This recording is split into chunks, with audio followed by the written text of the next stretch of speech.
Salut à toi, je m'appelle Georges Hébert et bienvenue. Alors aujourd'hui, petite vidéo, non pas petite, assez grande, c'est peut-être pour ça que je vais certainement la faire en deux parties, où je vais te présenter en fait les 50 choses, objets à avoir pour survivre à un effondrement économique. Alors tu vas voir, c'est une liste que je tiens d'un survivaliste américain dont je me suis inspiré. Je te donnerai son nom certainement dans la deuxième vidéo. Voilà, pour pas te perturber. Sache avant qu'on commence que je suis aussi présent sur les réseaux sociaux tels TikTok si tu veux plus des vidéos techniques sur la self-défense, Instagram plutôt pour voir ce que je fais au quotidien, et puis YouTube, voilà, et bientôt le blog georgeshébert-selfdefense.com. Voilà, j'en ai fini pour la promo. Passons tout de suite à la liste des 50 objets à avoir ou 50 choses à posséder si tu veux être résilient, résistant et pouvoir t'adapter facilement à une crise économique, à un effondrement économique. Alors, la première chose, j'ai fait une liste, hein, tu penses bien, 50 objets, je ne vais pas te dire ça comme ça. La première chose, c'est il faut que vous viviez, que tu vives à la campagne, que tu aies au moins une résidence secondaire à la campagne et préférentiellement assez isolée, sans trop de voisins autour de toi. Voilà, ça c'est la première chose. Donc achète une maison dans un milieu rural et de préférence au-dessus du niveau de la mer. Deuxième chose, un accès à l'eau assez facile par des moyens, on va dire, non mécaniques. Donc si tu es proche d'un lac, d'une rivière, même de la mer, il y a une gourde qui est sortie il n'y a pas longtemps maintenant qui va en fait te permettre de boire de l'eau de mer et la transformer en eau douce. Donc tu vas pouvoir boire de l'eau douce à partir de l'eau de mer. Donc si tu habites près de la mer, d'une rivière, d'un lac, tout point d'eau auquel tu peux avoir accès facilement sans des moyens mécaniques, c'est très bien. Troisième chose, un filtre à eau. Et moi, personnellement, je préfère les filtres à gravité. Ce sont des filtres sans intervention d'électricité ou quoi que ce soit. Et je suis chez Burkett. Je te montre. Voilà, ça c'est mon filtre à eau Burkett. Donc celui-là, c'est le format familial, on va dire. J'ai une famille, des enfants, donc il faut que ça soit quelque chose de résistant. Voilà, le Burkett, c'est le top. Quatrième chose, des graines, des outils pour cultiver. Je n'ai pas tout ramé, mais bon, là, c'est plutôt un petit outil, tu vois, pour gratter, faire tes plants. Bien sûr, des râteaux, des pioches, des choses comme ça. Des fourches qui vont te permettre, en fait, de cultiver ton jardin et d'y mettre les graines que tu auras conservées. Un stock de nourriture important, d'accord? Que ça soit de la nourriture lyophilisée, du sucre en paquet, voilà, des raisins, des choses qui se gardent assez longtemps, du miel, des choses comme ça. Et puis des conserves, énormément de conserves. Donc ton stock de nourriture, il doit être au minimum d'un an. Pourquoi? Parce que si ce que tu cultives n'a rien donné, si c'est une année difficile pour les cultures et que tu n'as rien à manger, il va falloir que tu pioches quelque part. Et il vaut mieux avoir son stock de nourriture pour éviter d'aller chez le voisin lui piquer la sienne. Voilà. Donc au minimum un an.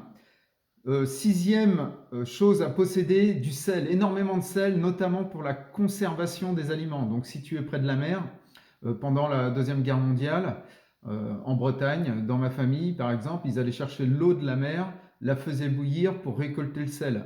Voilà, c'était interdit par les Allemands, mais les gens le faisaient quand même, puisque ça permet de conserver les aliments et de donner de la saveur aussi à un plat. Donc du sel, tu peux y rajouter des épices, des choses comme ça. En 7, une cuisinière à bois pour pouvoir cuisiner sans électricité. Ça, c'est important. Si tu as un vieux poêle à bois aussi ou des choses comme ça, ou à l'époque, en fait, les gazinières à bois, ça servait de poêle à bois, ça chauffait en même temps la cuisine et puis tu pouvais cuisiner avec puisqu'il y avait des plaques qui étaient chauffées par le bois qui brûlait à l'intérieur de la cuisinière. De quoi t'abriter, une tente, parce que si tu dois fuir ton lieu d'habitation temporairement pour fuir une invasion ou des choses comme ça et pouvoir te réfugier quelque part, il te faut une tente, du bon matériel de camping, des sacs de couchage.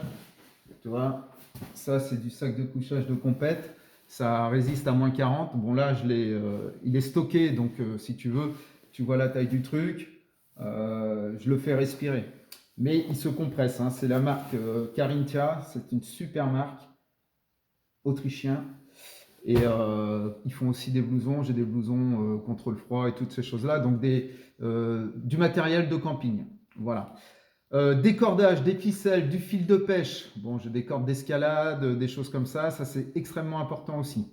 Des allumes-feu, notamment, tu sais, les petits allumes-feu de survie en magnésium, j'en ai aussi, où tu vas pouvoir allumer un feu assez rapidement, ou du coton que tu vas imbiber d'alcool ou de choses comme ça et que tu vas conserver pour pouvoir servir d'allume-feu assez rapide. Des couteaux, lames tranchantes, des couteaux de compète, hein, des couteaux pour te défendre, voilà, ou pour faire ce que tu as à faire en silence, et des couteaux aussi pour cuisiner, des lames tranchantes, style des haches, des hachettes, tu vois, celle-ci elle a servi, voilà, des choses tranchantes. Pourquoi? Parce que pour éventuellement couper du bois, mais c'est aussi pour te défendre, puisque en cas d'effondrement, les munitions risquent de manquer à un moment donné. Donc si déjà tu n'es pas armé, au moins des lames, et même si tu es armé et que tu as des stocks de munitions, il va te falloir quelque chose pour résister. Donc, ensuite, en 12, une communauté. Il faut en fait créer des relations, des liens avec les gens qui habitent autour de toi, c'est-à-dire notamment les maraîchers, les agriculteurs, toutes ces personnes avec qui tu vas pouvoir faire du troc, acheter des produits et avec qui tu vas pouvoir sympathiser et qui, en cas d'effondrement, eh ben, vont te permettre de vivre un peu mieux. Hop, je m'aperçois que j'avais oublié, voilà, de mettre la lumière, c'est mieux comme ça. Des armes à feu avec munitions. D'accord? Donc là, moi, je ne te montre pas toutes mes armes. Voilà. Celle-ci, elle a ce qui va avec. Des munitions, de quoi ranger aussi donc tes chargeurs. Hop, voilà.